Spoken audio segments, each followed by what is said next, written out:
میں نے علیم خان سے پوچھا کیا آپ عثمان بزدار کو جانتے تھے؟ ان کا جواب تھا ہم بالکل نہیں جانتے تھے، یہ جہانگیر ترین کے ذریعے پارٹی میں آئے تھے، یہ انہیں ذرا ذرا پہچانتے تھے، میں سرے سے ان سے واقف نہیں تھا۔ میں نیب کی پیشی کے بعد اسلام آباد آیا، بنی گالا گیا تو عمران خان نے میری اور جہانگیر ترین کی اس سے ملاقات کرائی۔ عثمان بزدار، بشرا بی بی، فرح گوگی اور احسن جمیل گجر کا پروجیکٹ تھا اور اس کے لیے عمران خان کو باقاعدہ ٹریپ کیا گیا تھا۔ مجھے بزدار کے ساتھ پنجاب کا سینئر وزیر لگا دیا گیا اور پھر پنجاب میں حماقتوں کا سیلاب آ گیا۔ میں نے پوچھا مثلاً؟ یہ بولے بزدار صاحب نالائق بھی تھے اور کرپٹ بھی۔ یہ ایم پی اے بننے کے بعد پرویز الہی کے سیکرٹری محمد خان بھٹی کے پاس کمرہ لینے کے لیے گئے تھے اور اس نے انہیں صاف انکار کر دیا تھا، لیکن یہ 2 ہفتے بعد پنجاب کا چیف منسٹر بن گیا۔ بزدار شروع میں ہر چیز کو حیرت سے دیکھتا تھا۔ سی ایم آفس کی چھت شیشے کی ہے اور یہ اوپنیبل ہے، یہ اس کے نیچے کھڑا ہو کر اسے کبھی کھلواتا تھا اور کبھی بند کرواتا تھا اور بچوں کی طرح خوش ہوتا تھا۔ یہ گراؤنڈ میں کھڑے ہو کر دیر تک اللہ کی قدرت دیکھتا رہتا تھا۔ سرکاری میٹنگز میں بھی ہر چیز اس کے سر کے اوپر سے گزر جاتی تھی۔ ہماری بجٹ کی میٹنگ تھی، سیکرٹری خزانہ نے 2 گھنٹے پریزنٹیشن دی۔ عثمان بزدار حیرت سے کبھی سلائیڈز کو دیکھتا تھا اور کبھی سیکرٹری خزانہ کو۔ میٹنگ کے بعد اس نے مجھ سے پوچھا خان صاحب اب کیا کریں؟ میں نے کہا آپ ان کا شکریہ ادا کریں اور اٹھ جائیں۔ اس نے شکریہ ادا کیا اور اٹھ کر چلا گیا۔ ابتدائی دنوں میں نیسپاک کی ٹیم پریزنٹیشن کے لیے آئی۔ وزیر اعلیٰ نے پریزنٹیشن کے دوران انہیں روک کر پانی کی بوتل کی طرف اشارہ کیا اور پوچھا آپ لوگوں کا چھتوں، دیواروں اور پلوں کے ساتھ کیا تعلق ہے؟ آپ تو پانی کی بوتلیں بیچتے تھے۔ پوری ٹیم حیرت سے ایک دوسرے کی طرف دیکھنے لگی۔ کمرے میں خاموشی چھا گئی۔ وزیر اعلیٰ نے تھوڑی دیر سوچ کر کہا اچھا پھر نیسلے بلڈنگز بھی بناتی ہوگی۔ ہمارے وزیر اعلیٰ کو نیسلے اور نیسپاک کا فرق معلوم نہیں تھا۔ میں نے کہا یہ ان کی سادگی بھی تو ہو سکتی تھی۔ علیم خان ہنس کر بولے ہاں اگر یہ شخص کرپٹ نہ ہوتا تو اس نے پورے پنجاب کو لوٹ سیل پر لگا دیا تھا۔ ڈی سی اور ڈی پی او لگنے کا ریٹ 3 کروڑ روپے تھا۔ 4 کروڑ روپے میں کمشنر اور آر پی او کی سیٹ بکتی تھی اور ان افسروں کو باقاعدہ بتایا جاتا تھا تمہارے پاس اتنے مہینے ہیں، تم نے ان میں اپنے پیسے پورے کرنے ہیں۔ لاہور کے کمشنر اور ڈپٹی کمشنر تک پیسے دے کر لگتے تھے۔ گجرانوالہ کے ڈی سی نے تو یہ بات پبلکلی کہہ دی تھی۔ سی ایم کے 2 پرنسپل آفیسر اور 2 اسٹاف آفیسر وصولیاں کرتے تھے۔ عثمان بزدار کا پرنسپل سیکرٹری طاہر خورشید یعنی ٹی کے سرغنہ تھا۔ میں نے پوچھا اور یہ پیسے کہاں کہاں جاتے تھے؟ یہ ہنس کر بولے یہ ساری کلیکشن فرح گوگی تک جاتی تھی اور اس کے بعد کہاں تک جاتی تھی یہ ہم نہیں جانتے تھے، لیکن یہ طے تھا صوبہ عملاً فرح گوگی اور احسن جمیل چلاتے تھے اور ان کے پیچھے بشرا بی بی تھی۔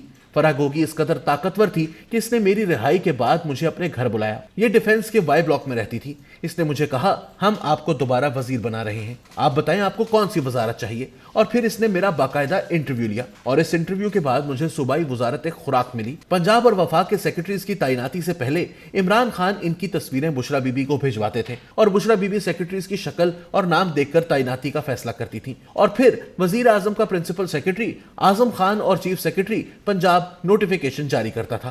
میں نے پوچھا کیا آپ نے عمران خان کو یہ صورتحال بتائی تھی؟ ان کا جواب تھا ہاں میں نے مطلع کیا تھا۔ میں 6 ماہ بعد وزیر اعظم کے پاس گیا، انہیں ساری صورتحال بتائی اور درخواست کی آپ مجھے وفاق میں لے آئیں، میں پنجاب میں کام نہیں کر سکتا۔ وزیر اعظم نے میری بات سنی اور پھر مجھے 6 فروری 2019 کو نیب نے گرفتار کر لیا اور میں 100 دن اس کی حراست میں رہا۔ یہ وزیر اعظم کو صورتحال بتانے کی سزا تھی۔ میں نے پوچھا جیل میں آپ شہباز شریف کا واش روم استعمال کرتے رہے؟ یہ ہنس کر بولے میاں شہباز شریف جانتے تھے یہ بار بار جیل آتے رہیں گے، چنانچہ انہوں نے وہاں اپنے لیے ایک واش روم بنوایا تھا۔ اس کی ٹائلز اور کموڈ شہباز شریف کے گھر سے آئی تھی۔ میاں صاحب ابھی جیل نہیں آئے تھے، چنانچہ مجھے ان کا واش روم استعمال کرنے کا موقع مل گیا۔ وہ بہرحال میری زندگی کے مشکل ترین دن تھے۔ مجھے عمران خان سے سب سے بڑا گلہ بھی یہی ہے، یہ بے شک مجھے وزیر اعلیٰ نہ بناتے، یہ مجھے وزارت نہ دیتے، یہ ان کا اختیار تھا، لیکن انہیں مجھے جیل میں نہیں ڈالنا چاہیے تھا۔ میں اتنی خدمت اور وفاداری کے بعد یہ ڈیزرو نہیں کرتا تھا۔ میں نے نون لیگ اور پیپلز پارٹی کے لیڈرز کو کیا کیا گالی نہیں دی تھی، لیکن ان لوگوں نے بھی میرے ساتھ یہ سلوک نہیں کیا تھا۔ میں نے جس کے لیے اپنا سب کچھ داؤ پر لگا دیا، اس نے مجھے جیل میں ننگے فرش پر پھینک دیا۔ یہ ظلم ہے۔ علیم خان جذباتی ہو گئے۔ کمرے میں خاموشی چھا گئی۔ میں نے پوچھا کیا آپ رہائی کے بعد خان صاحب سے ملے؟ ان کا جواب تھا جی میں ملا اور ان کا کہنا تھا ڈی جی آئی تمہارے خلاف ہیں۔ میں نے ان سے کہا خان صاحب میرا ڈی جی آئی سے کیا اختلاف ہو سکتا ہے، آپ اپنے دائیں بائیں دیکھیں آپ کو جواب مل جائے گا، لیکن انہوں نے میرا کیس انہی کے کھاتے میں ڈال دیا۔ میں نے پوچھا آپ کے دور میں حکومت آخر کون چلا رہا تھا؟ یہ بولے بشرا بی بی، فرح گوگی، ایک بزنس مین اور جنرل فیض، ہماری ساری حکومت یہ تھی۔ میں نے پوچھا جنرل باجوہ کا کیا کنٹریبیوشن تھا؟ یہ فوراً بولے جنرل باجوہ عمران خان کے سب سے بڑے محسن ہیں، یہ نہ ہوتے یا یہ مدد نہ کرتے تو عمران خان کبھی وزیر اعظم نہیں بن سکتے تھے، لیکن آج یہ جو کچھ ان کے ساتھ کر رہے ہیں وہ ناقابل یقین ہے۔ میں نے پوچھا عمران خان نے آپ کو وزیر اعلیٰ بنانے کے لیے اسلام آباد طلب کیا تھا؟ یہ ہنس کر بولے جی کیا تھا۔ جنرل باجوہ نے انہیں پرویز الہی اور میری چوائس دی تھی۔ خان کا کہنا تھا چودھری پرویز الہی چور ہیں، یہ مونس الہی کے بھی سخت خلاف ہوتے تھے۔ ہم وزیر اعظم کو مونس سے ملنے کے لیے کہا کرتے تھے، یہ اسے گالیاں دیتے تھے۔ یہ بہرحال میرے نام پر راضی ہو گئے۔ گورنر سندھ عمران اسماعیل اور عامر کیانی لاہور آئے اور مجھے لے کر اسلام آباد گئے۔ میں 2 دن بیٹھا رہا لیکن عمران خان مجھ سے نہیں ملے۔ مجھے آخر میں یہ پیغام دیا گیا، خان آپ سے نہیں ملنا چاہتے۔ یوں میں خاموشی سے واپس آ گیا، لیکن ساتھ ہی سوشل میڈیا پر میری کردار کشی شروع ہو گئی۔ مجھے میرے بیٹے نے موبائل پر میری پوسٹ دکھائی، میرے چہرے پر کالک ملی ہوئی تھی اور اوپر غدار علیم خان لکھا ہوا تھا۔ میں یہ برداشت نہیں کر سکا اور میں نے عمران خان کے خلاف پریس کانفرنس کر دی اور یوں ہمارا تعلق ہمیشہ کے لیے ختم ہو گیا۔ میں نے پوچھا پارٹی کے باقی لوگوں کا آپ کے ساتھ کیسا رویہ تھا؟ یہ ہنس کر بولے پوری پارٹی ایک جیسی ہے، باتیں باتیں اور باتیں، عملاً کچھ بھی نہیں۔ یہ سب لوگ بے مروت، بے وفا اور سنگ دل ہیں، کسی کی آنکھوں میں حیا نہیں۔ میں آپ کو یاسمین راشد کی مثال دیتا ہوں۔ یاسمین راشد NA 120 کے ضمنی الیکشن میں کلثوم نواز کے خلاف الیکشن لڑ رہی تھی۔ پارٹی کی میٹنگ میں یاسمین راشد سے پوچھا گیا الیکشن کے اخراجات کون کرے گا؟ میڈم کا جواب تھا میرے بھائی بیرون ملک سے پیسے بھجوا دیں گے اور میں الیکشن لڑ لوں گی۔ ہم مطمئن ہو گئے۔ الیکشن کا وقت قریب آ گیا مگر پیسے نہیں آئے۔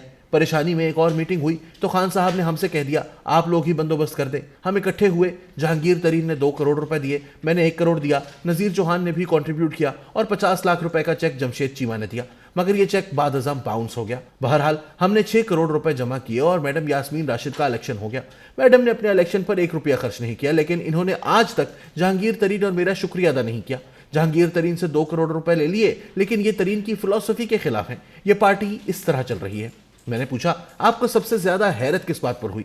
یہ ہنس کر بولے میں روز حیران ہوتا تھا، عثمان بزدار کی انٹری تو کمال تھی، اس نے پورے ملک کے چھکے چھڑا دیے، لیکن ایک اور بھی کمال تھا جس پر میں روزانہ حیران ہوتا تھا۔ ہم الیکشن سے پہلے پشاور جا رہے تھے، میں گاڑی چلا رہا تھا اور عمران خان ساتھ بیٹھے تھے۔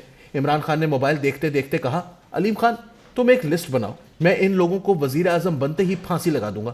میں نے کہا نام بتائیں، وہ نام لکھواتے چلے گئے۔ یوں 10 لوگوں کی لسٹ بن گئی، لیکن جب ہماری حکومت بنی تو لسٹ کا پہلا نام عمران خان کا سب سے بڑا دوست تھا، یہ ہم سب کا سفارشی بھی تھا۔ باقی 9 نام بھی خان کے دوست بن گئے اور ہم لسٹ بنانے والے دشمن ہو گئے۔ واہ کیا بات تھی ہمارے خان کی۔